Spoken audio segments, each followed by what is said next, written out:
Hello po, magandang umaga at mapagpalang araw po sa inyong lahat. Nandito na naman si Kuya Rons at mag-update tayo sa Kuya Rons tanim serye, no? At maraming salamat po sa ating mga followers and friends na patuloy na nanonood ng ating vlog, no?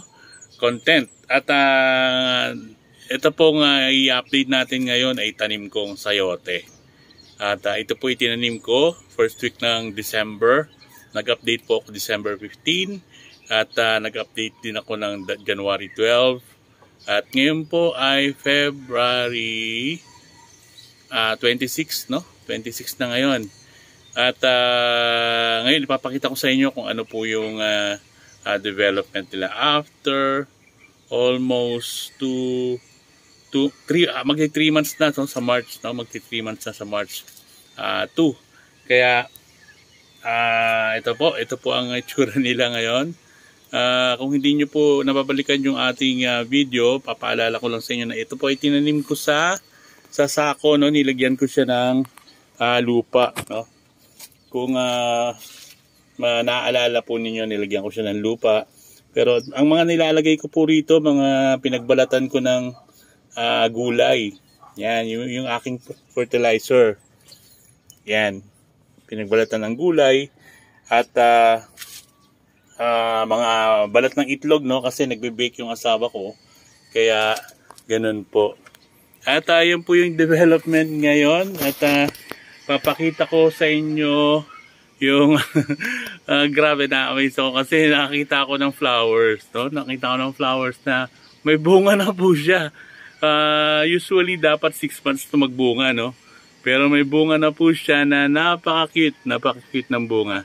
Sige, tignan ko lang kung makikita nyo ngayon ang bunga, no? Ayan na po siya, no? Ayan pa lang ang gagapang, no? Ikakat ko siya kapag medyo mahaba na, ikakat ko siya para mag-create siya ng branch, no? Ito po, hindi ko lang alam kung makikita nyo to, no? Pero i-edit ko naman to. Ayan po, no?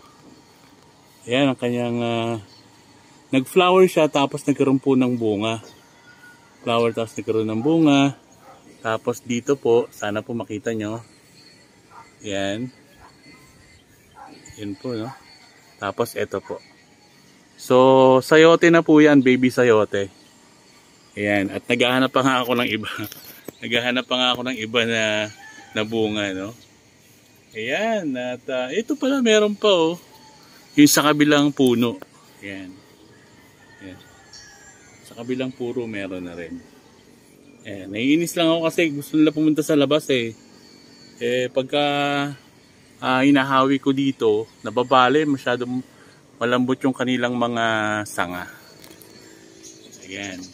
Ito po, nagsasanga na naman, oh. Ayan. Kaya pala po ang bunga ng sayote ay napakarami. Yan, sabi nga po, isang puno lang makaka-harvest ka ng isang sako. Pero hindi ko alam kung nakatanim lang sa paso or kung makaka-harvest ako ng ganun. Pero okay lang kahit na ilan lang ang ma-harvest ko, basta at least nakapagtanim ako. Kasi ang sabi nila sa malamig lang daw tumutubo, no? At titignan din natin kasi sabi nakakapagpatubo daw sila ng sayote sa ibang lugar, pero sabi ay ganyan lang daw, hindi siya lumalaki. Tignan po natin kung ano mababreak natin.